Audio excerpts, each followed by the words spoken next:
In the U.S. city of Philadelphia in 2018, 1 in 22 adults was on probation or parole.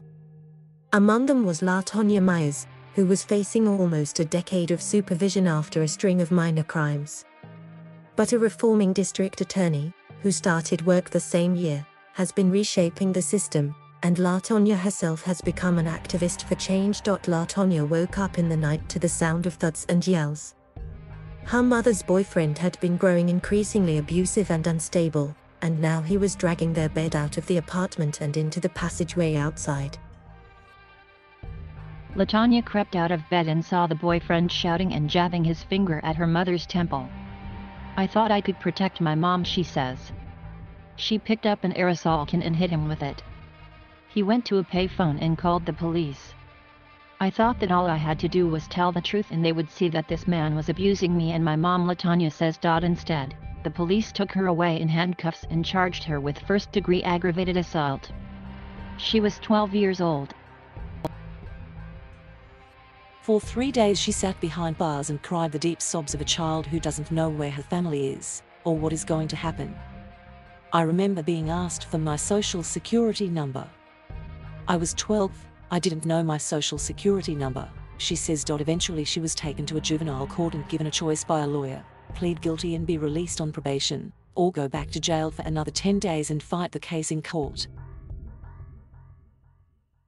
All LaTonya wanted was to go home with her grandma, who was waiting outside. So she pleaded guilty without appreciating what becoming a convicted felon would mean. "That experience turned my heart calloused and cold," she says. "It was a wayward life after that." LaTonya found refuge among friends who were just as angry at the world as she was and racked up a string of misdemeanors, including possession of guns and drugs. She fell into abusive relationships. "Being a female out there selling drugs, a lot of people considered me a pushover," she says. LaTonya is 30 now and that childhood conviction remains her only felony. But she's always felt the weight of it, like concrete blocks on her shoulders. It has affected her housing, educational and employment opportunities. It has also led to more severe sentences for her misdemeanors, including longer stretches of probation. Philadelphia, where LaTonya grew up, has unusually high numbers of people on probation or parole, that is, a period of supervision after early release from prison. In fact, it has been described as the most supervised big city in the U.S. In 2018, 1 in 22 adults, and 1 in 14 African Americans, was on probation or parole, according to research from the Columbia University Justice League.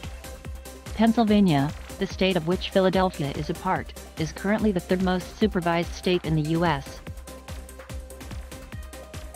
One reason for this is that the length of probation in Pennsylvania can be just as long as the prison sentence.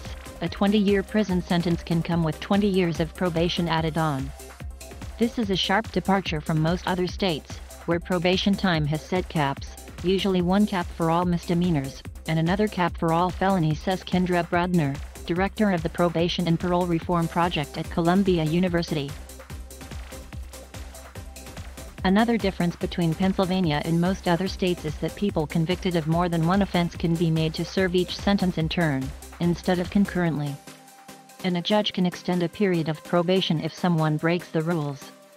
It's a triple threat: long sentences possible to begin with, that can be stacked one after the other, and then extended further for rule breaking, says Bradner.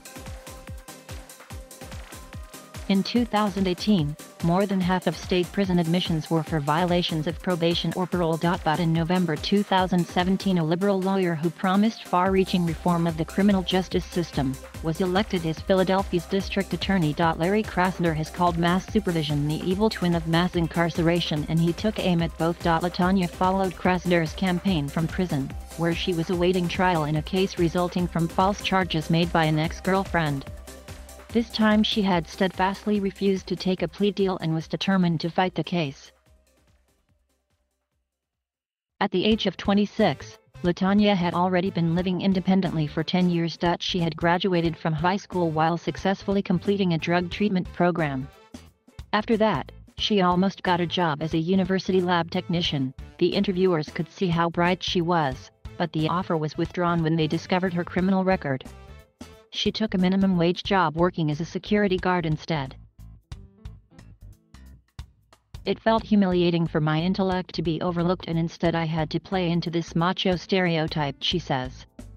I remember thinking, I'm never going to be able to save any money or support my family. I'm stuck, and I felt broken. LaTonya was always acutely aware of the thin line separating the haves and the have-nots. She describes her own neighborhood, Southwest Philadelphia, as poverty, where children have to grow up fast to survive. More than half of her friends never made it to adulthood. But just a few blocks away is Pennsylvania's Ivy League University, and LaTonya would enjoy riding her bike to the area to take in the atmosphere. There were bookstores, people lying in the grass and reading, people playing frisbee, she says. LaTonya would look up at the statues and later learn the esteemed sociologist and African-American activist, Webb Du Bois, walked those same parks.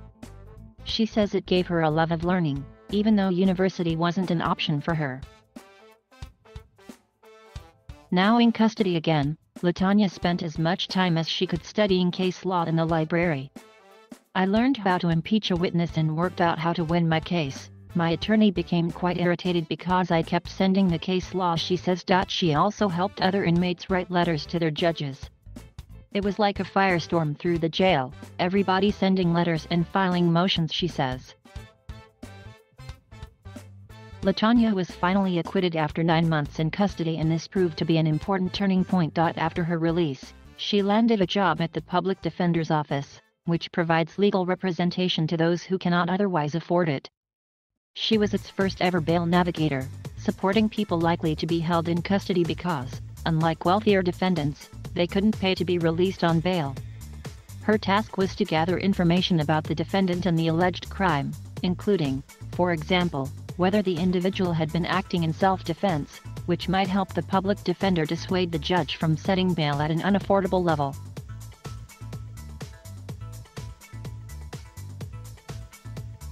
Thank you for watching. Please subscribe.